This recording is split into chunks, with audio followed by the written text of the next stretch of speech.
parties. But over the period, the opposition party, KADU, disbanded and joined KANU. But then in 1966, an opposition party was formed, KPU. KPU again was banned in 1969. So from 1969, Kenya had a de facto one-party system of dictatorship. That went on until 1982. Of course, in that period of time, several people tried to form political parties, but they were not allowed. And we intended to form another one in 1982. But in order to prevent that from happening, an amendment was removed in Parliament to create what was known as Section 2A, which made Kenya now a de jure single-party dictatorship. From that time onwards, of course, there was other developments which were basically eroding people's rights in the system. In 1988, they came up with what they called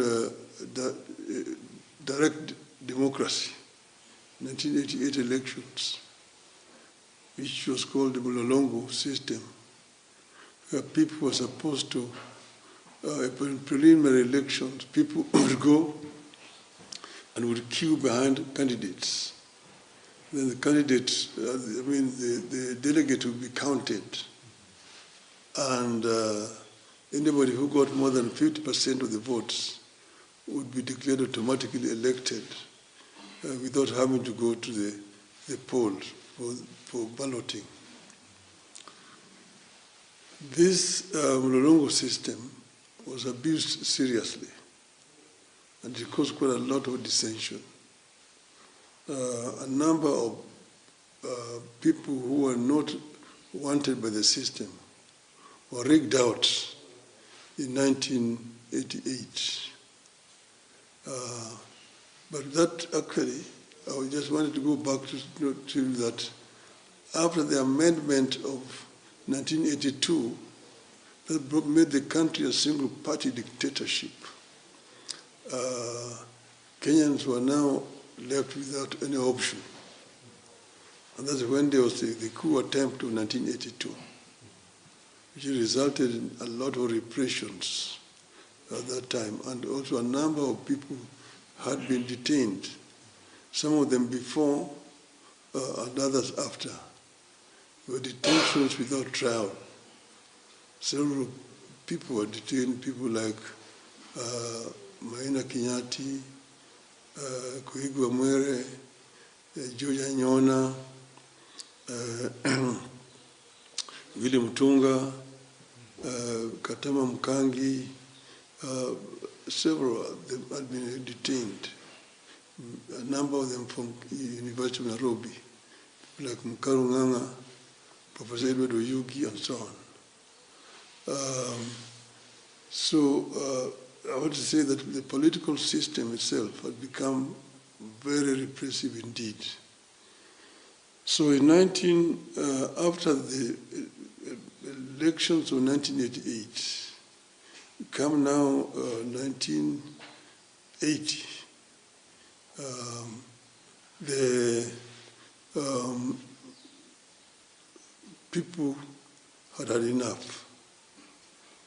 And one of those people who had been rigged, or some of those who had been rigged, was late Kenneth Matiba and Charles Robia. Now in 1988, now in May 1990, to be exact, I think it was 2nd of May 1990, Kenneth Matiba and Charles Robia issued a press, they addressed a press conference in which they said that Kenya was now ripe for multipartyism, and that they wanted to ask the Kenyans to go and express themselves, see if they want multipartyism or they don't want multipartyism. They proposed a rally at Kumekucha grounds, the historic Kumekucha grounds, to be held on the 7th of July. 7th of July, this is 1990. So after that press conference, there was, of course, an orchestration of condemnation from the system. They were being, these were tribalists, anarchists, who want to create chaos in the country. Kenyans do not want multipartyism. Kenyans are against multipartyism and so on. So this was orchestrated by the Kanu machinery, which was then very powerful. I had myself just been released from my third detention at that time. Me and Kenneth Matiba had been friends for a long time. We used to manage soccer together in the early 70s. So Matiba then came to look for me in my office. And he told me that the way things are going, these people are likely to detain us. So at this stage, the only person who can save us is Jaramogi, if he can speak. And I want you to link us with Jaramogi, which I dutifully did, and I made arrangement for the meeting between Matiba and Jaramogi. Matiba came, and then he explained to Jaramogi that you were like a cock that crew too early, when most of Kenyans were deep asleep. But now Kenyans are awake, and they are ready for what you had wanted. And we want you to be there and lead us, and we will be supporting you to go and challenge this government. Jaramogi asked him to bring his friend, Charles Rubia. So they came the following day with Rubia. And Jaramogi was with Oneko and Lukobok. They talked, and eventually they agreed that we would form a movement going forward to pressure for the formation of, for the repeal of Section 2A. After that meeting, that night, a contingent of, I think it was security officers, attacked Matiba's home in Riara. Matiba had gone back to Diani, where he had been staying, and they injured his wife at night. So in the morning, we were told that Mrs. Matiba was in Nairobi Hospital, ICU. We were planning to go and see her when Matiba called us and said, wait for me to come so that I can receive you at the hospital, which we did. And then we went to the hospital to see Edith Matiba. Jaramogi. After that, Jaramogi addressed a press conference. That was the end of it.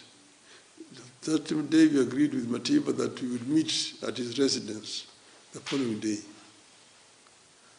The following day, I went to Matiba's home in Riara, and it was just me and him, the two of us, when we talked about how to organize the people to come to Kumekucha on the 7th of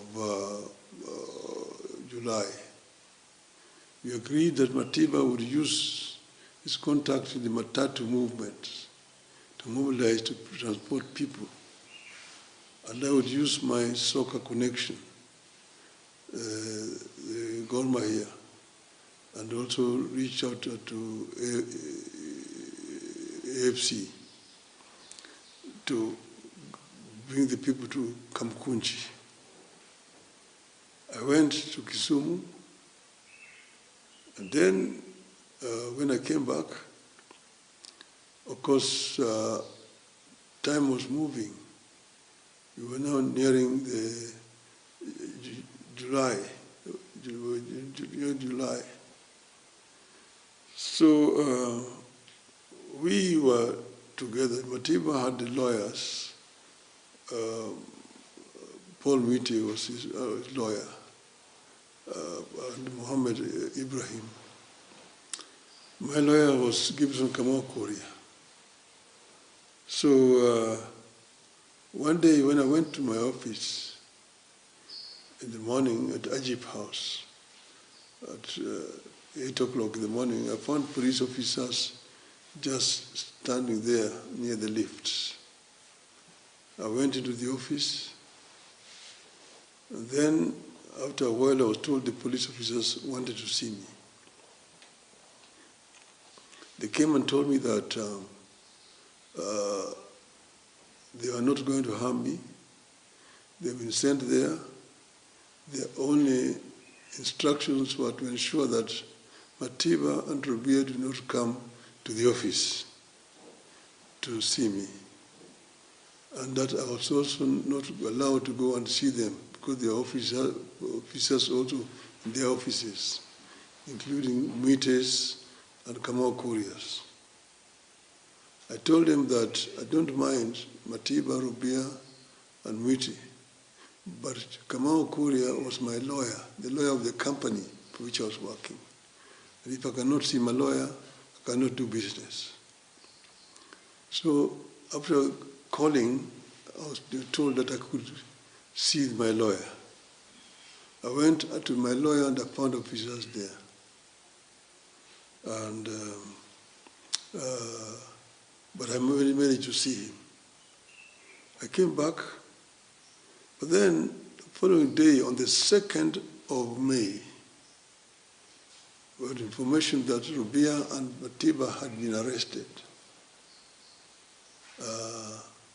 After that, I made a statement saying that the meeting, the Saba meeting would go on. See. Then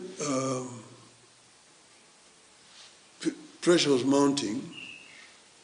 Now on the 4th of May, officers came to my office. And this is July, sorry. On the Rubia and Matiba were arrested on the 2nd of July. And me, I was now arrested on the 4th of July. That day, they arrested Gitumu Manyora, they arrested John Haminwa, Paul Muite managed to hide. Kireit Murungi was in Addis Ababa for a conference and moved from there to the US. Gibson Kamau Korea moved to the US embassy here into hiding. And from there he was taken to the US into exile. Then now I was of course in the detention in Kamiti, but in a different block from where Matiba was, and Rubia. Then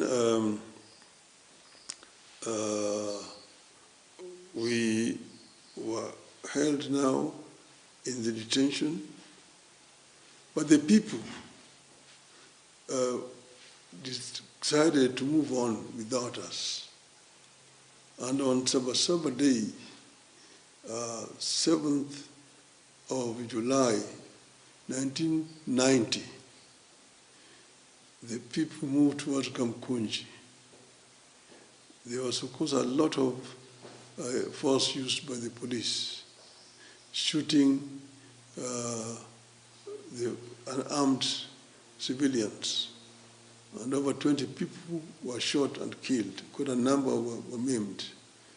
Of course, in detention, you would just get whispers of what was happening.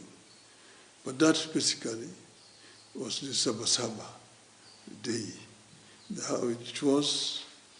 There have been stories being told about the other event. You can see some pictures which are in the press, like today.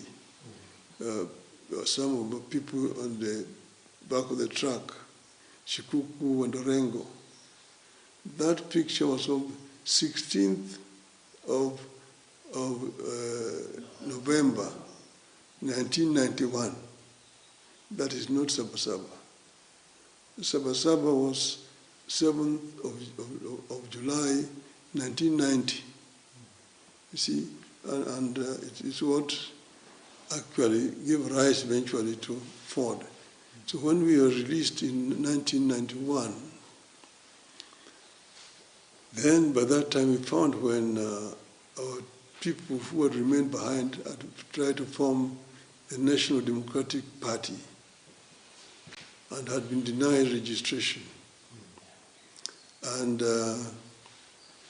after that, they went to court.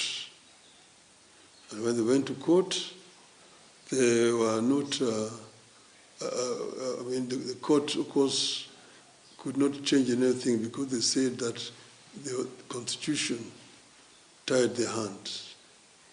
And it was after that that we then decided that we form a pressure group. And this pressure group, this time, we sat down, we were 5 of us. This is Paul Mwite, James Orengo, Anyang Nyong'o, Juager, and myself. We were the ones who decided to form the Ford. But we decided that we should not come out openly ourselves because we would just be taken to detention. We decided to bring Moise Pierce, whom we argued probably he would fear to detain easily. That's how we brought in Jaramogi, brought in Martin Shikuku, Masinde Muliro, George Nthenge, Bamaris, Ahmed Bamaris, and Philip Gachoka. And we decided to form a pressure group called Forum for Restoration of Democracy. And that, the movement that now marshaled people. And when we say that we are going to go to Kamkunji again, then there was again the same pressure. And that's why I was advised that if I did not leave the country, they would harm me physically. That's the reason why I was led into exile in Norway. But we had at that time announced that we were going to go to Kamkunji. And on that day on 16th of November, our people marched into Kamkunji. And that is actually what broke the camel's back. And now, eventually, the Kanu regime crumbled and agreed to repeal Section 2A to allow for formation of other political parties. Yes. And so, from I would say that we've gained substantially because, as you know, we not only achieved the formation of other political parties. In the process, we managed to push for a new constitution. And we had a a very extensive debate on the new constitution at Bomas of Kenya,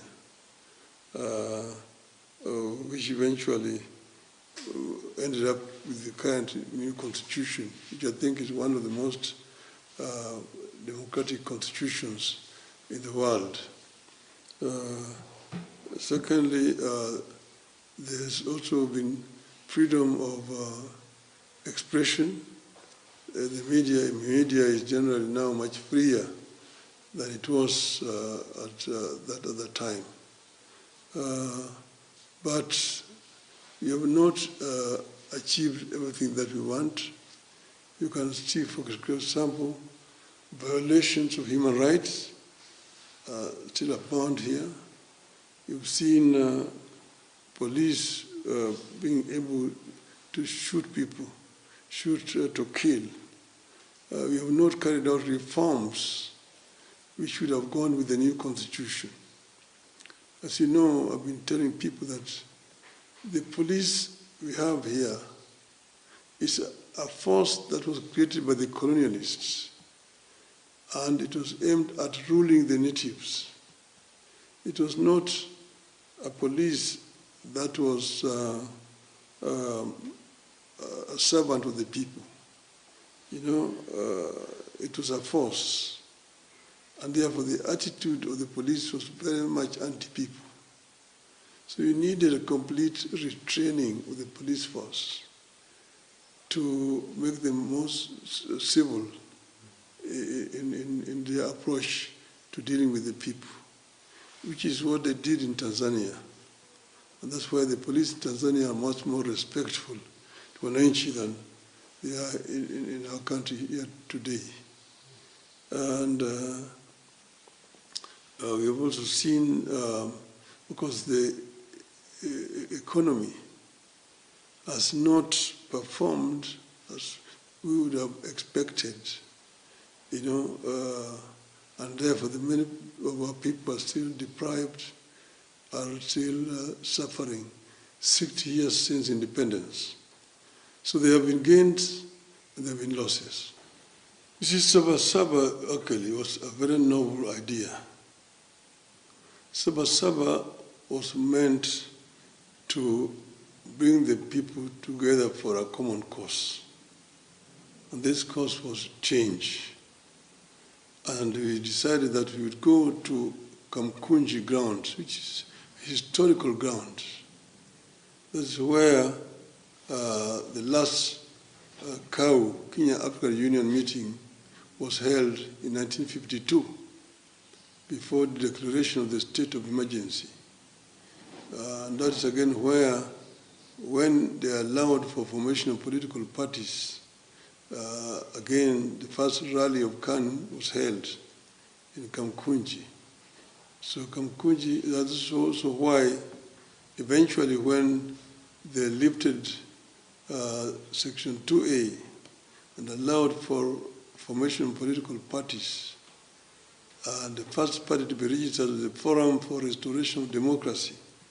The first rally was held at Kumekucha.